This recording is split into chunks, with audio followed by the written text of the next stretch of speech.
Hello and welcome प्यारे बच्चों, कैसे हो सारे। मैं असीम भारद्वाज स्वागत करता हूं आप सभी का संसारम पे।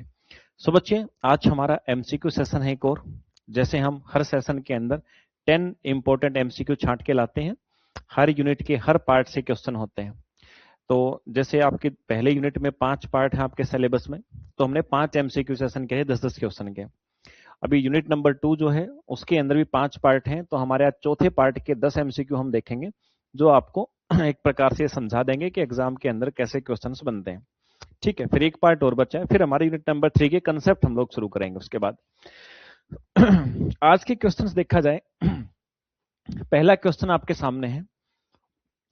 Consider the following statement regarding single nucleotide polymorphism, SNP, single nucleotide polymorphism. क्या मतलब समझे? याद है कि नहीं? SNP पढ़ाया था, एक आपको STP पढ़ाया था, STR पढ़ाया था मैंने। डीएनए के ही कुछ रीजन होते हैं, उस रीजन की कई वैरायटियां होती हैं, उन्हीं में से एक प्रकार का होता है रीजन डीएनए का SNP। तो अब इसके बारे में स्टेटमेंट है, आपको बताना कौन सी इनमें से सही स्टेटमेंट है, कौन सी गलत है। एसएनपी में जीनोम में एक न्यूक्लियोटाइड की पोजीशन पर भिन्नता होती है। मतलब एसएनपी वो हिस्सा है डीएनए का जिसके एक ही न्यूक्लियोटाइड पे वेरिएशन होता है। अलग अलग ऑर्गेनिज्म के अंदर एक न्यूक्लियोटाइड डिफरेंस होता है। मतलब डीएनए का वो हिस्सा जिसमें एक व्यक्ति के अंदर एसएनपी देखोगे आप तो एक न्यूक्लियोटाइड अलग है, दूसरे में एक अलग है, बाकी सारा सेम है जिसमें हिस्सा। फिर बोला कि एसएनपी आमतौर पर आपके डाई एलेलिक मार्कर होते हैं। फिर बोला कि मानव के जीनोम में जो एसटीआर हैं उनके लोकस की तुलना में एसएनपी अधिक बार पाए जाते हैं। एसटीआर की बजाय एसएनपी ज्यादा होते हैं हमारे जीनोम में। फिर आपको यहां पर बोला गया है एसएनपी हमेशा एक ऑटोसोमल एसटीआर प्रोफाइल की तुलना में उच्च व्यक्तिगत डिस्क्रिमिनेशन प्रदान करते हैं। मतलब एसएनपी जो है वो ज्यादा हायर इंडिविजुअल डिस्क्रिमिनेशन देते हैं आपकी स्टैंडर्ड ऑटोसोमल एसटीआर प्रोफाइल की बजाय। मतलब एसटीआर प्रोफाइल जो हम करते हैं दो इंडिविजुअल के बारे में डिफरेंस करने के लिए, उसकी तुलना में एसएनपी ज्यादा बेनिफिशियल होता है। इसने ये आप सभी को बोला है भाई। ठीक है,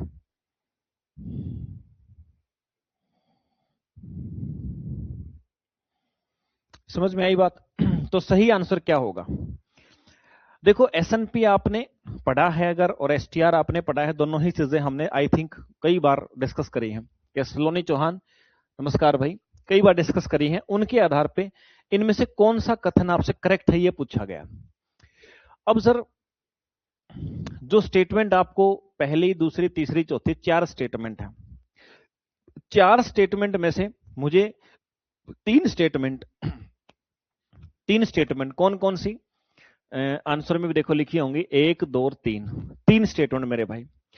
3 स्टेटमेंट पहले लिखी हैं। अब कहोगे सर चौथी गलत क्यों है? ये देखो, ये चौथी गलत क्यों है भाई? एसएनपी जो है ना, शॉर्ट न्यूक्लियोटाइड जो आपके ये सीक्वेंस है, ये पॉलीमॉर्फिज्म के आधार पे, तो एसएनपी जो होती हैं उनमें तो एक ही न्यूक्लियोटाइड में डिफरेंस होता है, जबकि जो एसटीआर हैं, शॉर्ट टेंडम रिपीट्स, ये तो बहुत सारे रिपीटेड स्ट्रक्चर पाई जाती हैं और एक व्यक्ति और दूसरे व्यक्ति में इनकी संख्या में बहुत ज्यादा डिफरेंस हो सकता है। तो जब भी हम प्रोफाइलिंग करते हैं ना, तो प्रोफाइलिंग करते टाइम ज्यादा आपको कौन ज्यादा डिस्क्रिमिनेटिव होता है, कौन ज्यादा डिफरेंस कर सकता है। मतलब एक दो इंडिविजुअल हैं, एक व्यक्ति ये है, एक व्यक्ति है, इन दोनों के बीच का पता लगाना हमें, इन दोनों के बीच में आइडेंटिटी को पहचान करना। मान लो कहीं क्राइम हो गया तो हमें क्राइम सीन के ऊपर कौन व्यक्ति था तो उसका पता लगाना है। तो 2 व्यक्ति आइडेंटिफाई करने पड़ेंगे। आइडेंटिफाई करने के लिए हम लोग एसएनपी या एसटीआर को क्या करते हैं, कंपेयर करके देखते हैं किससे मैच हो रहा है। फिंगरप्रिंटिंग इसी से तो होती है। तो ज्यादा सही तरीका कौन सा होता है फिंगरप्रिंटिंग का? मैंने कहा था एसटीआर से करते, क्योंकि उसके अंदर पॉलीमॉर्फिज्म, मतलब वैरायटी बहुत होती है उसके अंदर, संख्या उसकी बहुत डिफर करती है अलग अलग व्यक्तियों के अंदर। तो इसीलिए ये स्टेटमेंट गलत है, इन्होंने उल्टा लिख रखा है। पहली तीनों बातें ठीक है मेरे भाई, ठीक है, पहली तीनों बातें सही हैं आपकी। अगले क्वेश्चन पे दूसरा क्वेश्चन, एक सेकंड, ये रहा दूसरा क्वेश्चन। क्वेश्चन में कहा गया S N P marker are valuable in the analysis of high degraded DNA. इन्होंने कहा कि कोई डीएनए नष्ट हो गया है, बहुत ज्यादा डिग्रेड हो गया है, तो उस केस में एसएनपी ज्यादा सही रहता है आपको अगर फिंगरप्रिंटिंग करनी हो तो। बोला कि many SNP assays target very short DNA fragment. क्यों?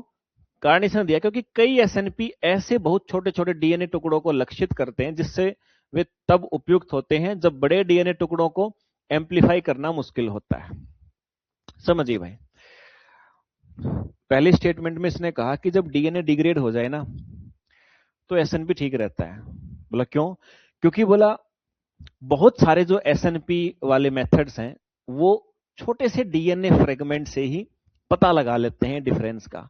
एसएनपी के लिए हमें एक ही न्यूक्लियोटाइड में डिफरेंस होता है, तो छोटे से सेगमेंट से ही पता लग सकता है। मान लो पूरा डीएनए है नहीं, वो डिग्रेड हो गया, तो छोटा टुकड़ा ही तो देखेंगे, उसी को तो एम्पलीफाई करेंगे। और छोटे से टुकड़े से पता लगाने के लिए हमारे पास बेस्ट मेथड कौन सा है? एसएनपी, क्योंकि वहां पे एक ही न्यूक्लियोटाइड का डिफरेंस देखा जाता है। अब एसटीआर के अंदर तो आपको बहुत सारे रिपीटेड सीक्वेंस चाहिए, उसके लिए आपको ज्यादा आपको जेनेटिक मटेरियल चाहिए।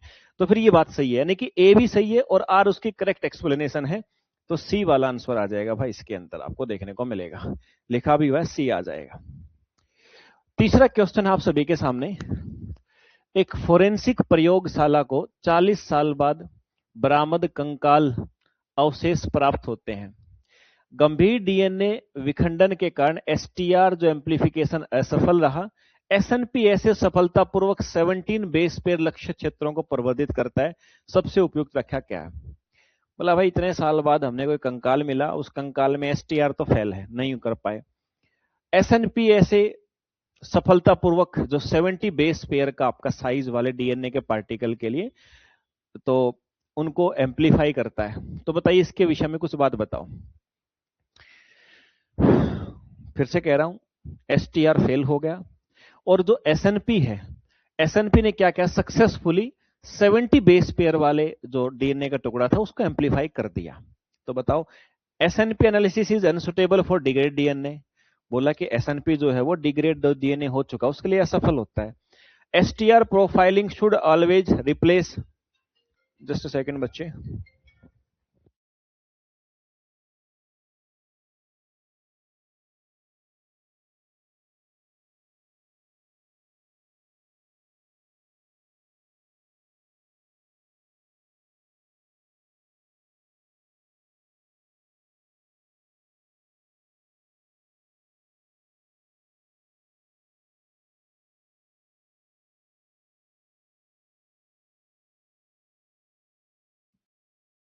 ठीक है।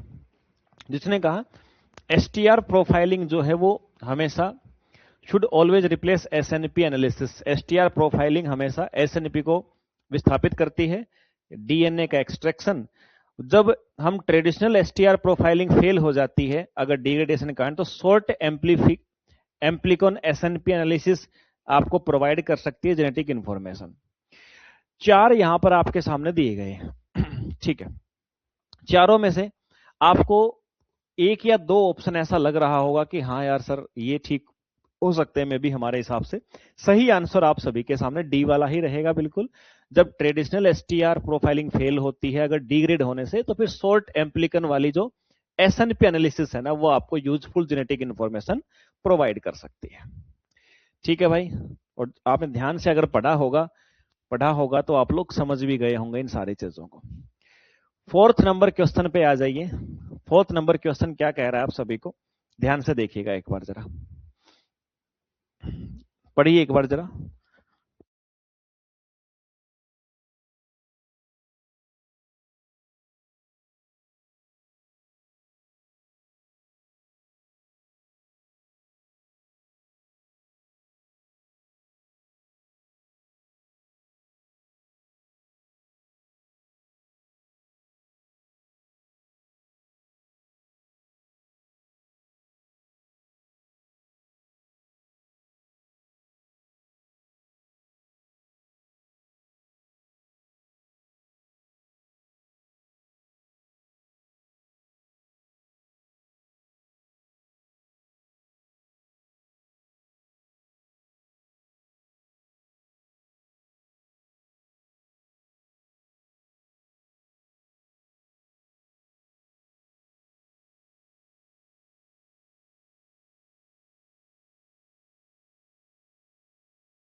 चलिए भाई, सो क्वेश्चन के अंदर देखिए क्या दिया गया आपको। यहाँ पे एसएनपी लिखा हुआ है, फिर उसके बाद एसटीआर, एसएससीपी और फिर डीजीडीई। क्या चीजें हैं सर, कौन सी चीज किस पर्पज से यूज होती है? देखो यार, सारे अगर नहीं पता हो तो फिर से वही ऑप्शन एलिमिनेशन मेथड का यूज करके आप लोग कर सकते हो बहुत हद तक काम। जैसे एसएनपी है, सिंगल न्यूक्लियोटाइड।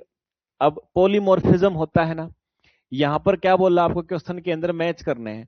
तो अब आप कहोगे सर सिंगल न्यूक्लियर पॉलीमॉर्फिज्म होता है, सर यहाँ तो वेरिएशन लिख रखा है। फिर कहोगे सर एसटीआर मतलब शॉर्ट टेंडम रिपीट्स होता है, तो सर यहाँ टेंडम रिपीट पॉलीमॉर्फिज्म लिखा हुआ है। सर एसएससीपी है और डीजीजी, ये दोनों यहाँ पर लिखे हुए हैं आप सभी के सामने। तो मैच कैसे करोगे भाई? कहोगे सर हमें तो यहाँ पर जो चीजें हैं वो गड़बड़ में दिख रही हैं। दिख रही ना, लेकिन एक बात ध्यान रखना, आप सभी जब इनके मीनिंग्स निकालोगे ना, तो मीनिंग्स निकालोगे तो देखो भिन्नता,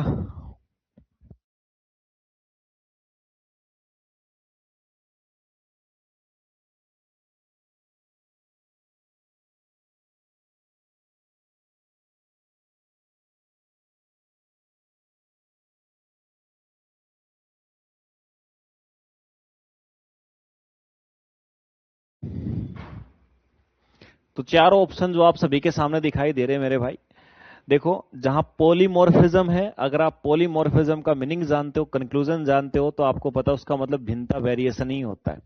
और यहां भी शॉर्ट टेंडम रिपीट्स जो होते हैं, यहां भी टेंडम के जो टेंडम रिपीट्स हैं उनके पॉलीमॉर्फिज्म, उनकी भिन्नताओं के आधार पर ही हम लोग काम करते हैं। ठीक है, ओके सर, तो ये बात समझ में आ गई। तो चारों ऑप्शन सही हैं, दो आप मिला सकते हो, उसके बाद वाले अपने आप मिल जाएंगे। ऑप्शन आपको ऐसा एक ही मिलेगा, तो ए आंसर हो जाएगा। बिल्कुल सही जवाब दिया सलोनी ने। फिर आप देखिए, as compared with STR markers, what do SNP marker generally have? STR मार्करों की तुलना में एसएनपी मार्करों में आमतौर पर क्या होता है मेरे भाई? Repetition of long sequence, lower polymorphism per locus but greater abundance throughout the genome, larger allele number per locus, या हाइयर म्यूटेशन रेट। चार ऑप्शन है, चार में से मुझे एक ही आंसर दिख रहा है यहाँ पे, कम पॉलीमॉर्फिज्म होता है। क्यों? क्योंकि उनके अंदर एक ही न्यूक्लियोटाइड का डिफरेंस होता है, इसलिए हम लोग ऐसा कह सकते हैं। ठीक है, यस सलोनी कह सर यूनिट 1 में एंजाइम वाला पार्ट बचा है तो उसकी क्लासे अवेलेबल करवाएंगे लाइव। मुझे नहीं लगता है कुछ बचा है, बट कुछ रहेगा ऐसा तो अपने आप होएगा, कोई ऐसी दिक्कत वाली बात नहीं है। ठीक है, मेरे हिसाब से ऐसा कुछ नहीं बचा हुआ है।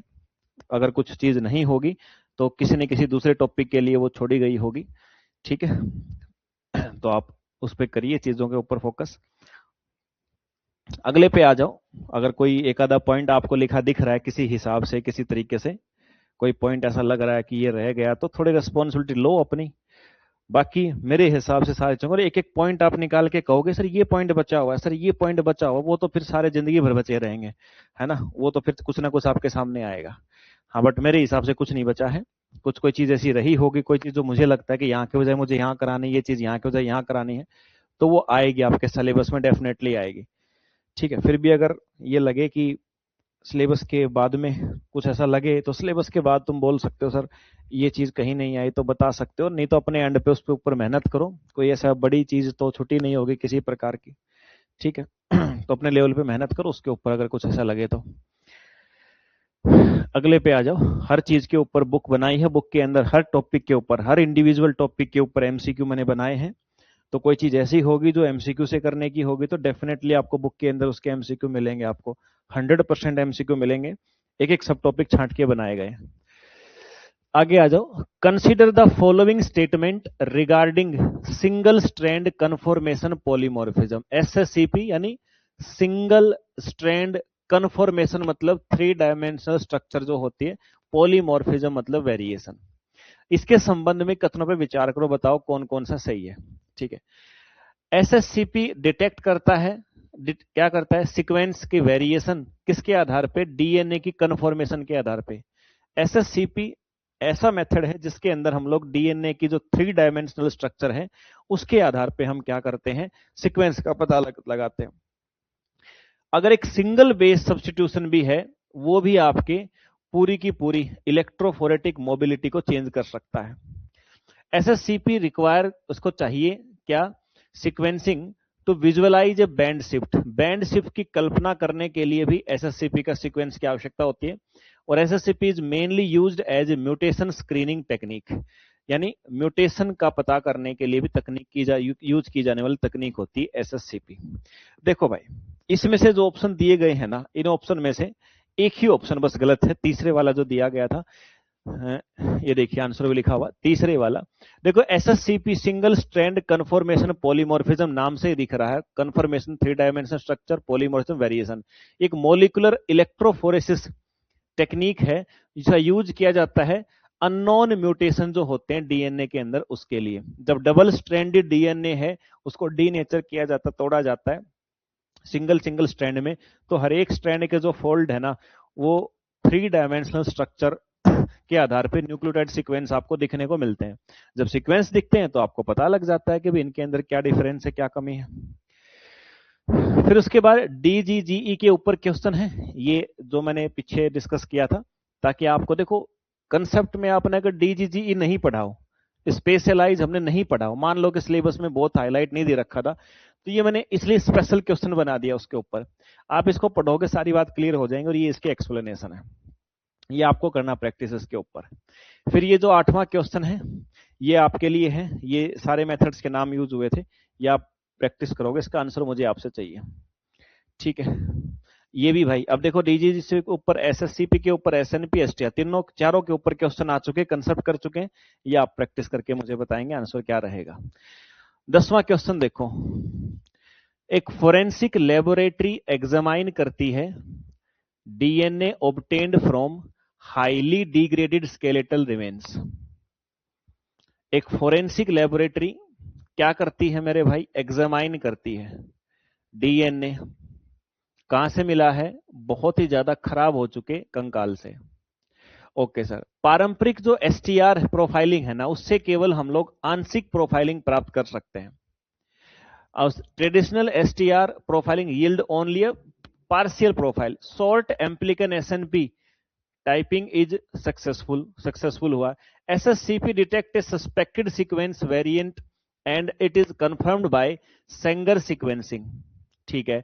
DGGE demonstrate an altered melting pattern consistent with the sequence change, all quality control meet laboratory acceptance criteria, which conclusion scientifically most appropriate. कुछ कंडीशन दी हैं, हिंदी में भी दी हैं, इंग्लिश में भी दी हैं, दोनों ही लैंग्वेज में आप सभी को दी हैं। अब दोनों ही लैंग्वेज में जो कंडीशंस आप सभी को दी हैं, ऐसी मैं एक्सपेक्टेशन करता हूं कि आप दोनों को, दोनों ही जितनी स्टेटमेंट दी हैं दोनों ही लैंग्वेज में पढ़ो, एक बार समझिएगा। एक बार में पढ़ने से हो सकता है कि समझ में ना आए। देखो बड़ी बड़ी स्टेटमेंट जो आपको दी है ना, ये एनालिटिकल बेस दी हैं आप सभी को, और एनालिटिकल बेस देने का मीनिंग, इसका मतलब क्या होता है, इस एनालिटिकल बेस आपको सिचुएशंस देने का एक ही सिंपल सा मीनिंग होता है कि भाई आप पूरी चीजों को समझो, क्या क्या चेंज मिला है। एक फोरेंसिक प्रयोगशाला अत्यधिक क्षरित हो चुके कंकाल अवशेषों से प्राप्त हुए डीएनए की जांच करती है, और जो हमारे पास पारंपरिक एसटीआर प्रोफाइलिंग से केवल हमें थोड़ी सी प्रोफाइल प्राप्त हुई, और जो शॉर्ट एम्प्लीकन एसएनपी है ना वो सफल रहा। एसएससीपी के द्वारा एक आपको सस्पेक्टेड सीक्वेंस का पता लगता है, और सेंगर सीक्वेंस के द्वारा उसकी पुष्टि की जाती है। डीजीजी सीक्वेंस परिवर्तन के अनुरूप एक परिवर्तित पिघलने के पैटर्न में प्रदर्शित देखा। सभी गुणवत्ता नियंत्रण प्रयोगशाला स्वीकृति मानदंडों को पूरा करते हैं, तो कौन सा निष्कर्ष वैज्ञानिक रूप से आपके लिए उपयुक्त है। अब इसकी चाहिए आपको एक्सप्लेनेशन। आपने आंसर भी दिया होगा, यस सलोनी ने आंसर भी दिया है। जस्ट अ सेकंड भाई, आंसर मुझे नीचे चले गए, जस्ट अ सेकंड। ठीक है, यस सलोनी चौहान पीडीएफ में है सर। हाँ ओके बेटा, अभी तक पीडीएफ से चीज लिख ही रहे हैं। ओके, बेस्ट है, बेस्ट है, यही तरीका सबसे बेस्ट है। तो देखो भाई, ऑप्शन आप पढ़ लीजिएगा, आपने पढ़ भी लिए होंगे, आपके सामने कर रखे थे, मैं एक बार बताता हूं। देखो जो कंबाइन यूज करते हैं ना एसटीआर प्रोफाइलिंग का और एसएनपी एनालिसिस का, तो म्यूटेशन स्क्रीनिंग मेथड का और कंफर्मेटरी सीक्वेंसिंग टेस्ट का, तो इन सब से क्या मिलता है हमें, साइंटिफिकली रोबस्ट अप्रोच मिलती है analysis of degrade forensic DNA with the result integrate together with all other relevant evidence. इसने कहा कि आपने क्वेश्चन में कहा था कि एसएनपी सक्सेसफुल रहा इस प्रोफाइल के लिए और ट्रेडिशनल एसटीआर भी सक्सेसफुल रहा, और उसके बाद में फिर आपने साथ में एग्जामिनेशन सेंगर मेथड सारे यूज किए, तो आपको क्या व्याख्या करोगे? तो व्याख्या ये करेंगे कि भाई ये सारी अप्रोच जो है ना, जैसे अप्रोच लगाने से जिसमें कि एसटीआर एसएनपी हो गया है ना, तो म्यूटेशन स्क्रीनिंग मेथड हो गया, कन्फर्मेटरी सीक्वेंस हो गया, इन सब से हमें क्या मिला? इन सब से हमें संयुक्त रूप से जो डीएनए है उसका विश्लेषण करने का हमें विश्लेषण किया गया, विश्लेषण करके और जितने भी रिलेटेड सारी बातें हैं ना वो एक साथ पता लग गई, और यही इसका बेनिफिट हमें मिला। तो आंसर भी क्या आ जाएगा? डी वाला आ जाएगा जो आपके सामने लिखा है। ठीक है, ओके सर। क्योंकि कई बार क्या होता है जब साक्ष्य डिग्रेड हो जाते हैं ना तो एक मेथड से रिजल्ट पूरा नहीं आ पाता, कुछ क्लासिकल मेथड यूज करते हैं, कुछ कंफर्मेटरी मेथड यूज करते हैं, है ना, कुछ हम स्क्रीनिंग मेथड यूज करते हैं। ये स्क्रीनिंग और कंफर्मेटरी दोनों का कंसेप्ट हम लोग शायद हमने एमसीक्यू में भी किया था, एमसीक्यूज में सीखा था पहले, और क्लास में भी आई थिंक हमने किया था। एक कंफर्मेटरी टेस्ट होते हैं, जैसे कोरोना के लिए वो मशीन बंदूक की तरह से माथे पे लगाते थे, स्क्रीनिंग था, है ना, और फिर उसके बाद अगर किसी उस मशीन में आया टेम्परेचर, फिर उसके बाद कंफर्मेटरी टेस्ट के लिए जाते थे। तो वैसे ही होता है जब हमारे पास जो हमें सैंपल मिला है वो सैंपल पूरी तरह से अगर ऐसा ना हो कि जो हमें डिटेल दे दे, डिग्रेड हो चुका हो, तो फिर हम सारे टेस्ट एक साथ करते हैं, उनसे थोड़ा थोड़ा जो कंक्लूजन निकलता है उसी से फिर एक फाइनल कंक्लूजन हमारे द्वारा दी जाती है। ठीक है भाई, चलिए, तो ये थे हमारे आज के क्वेश्चन। इसके बाद एक सेशन और है इस यूनिट 2 का, फिर यूनिट नंबर 3 हमारे द्वारा शुरू की जाएगी। मिलते हैं बच्चे आप सभी से फिर नेक्स्ट सेशन के अंदर। जय हिंद भाई।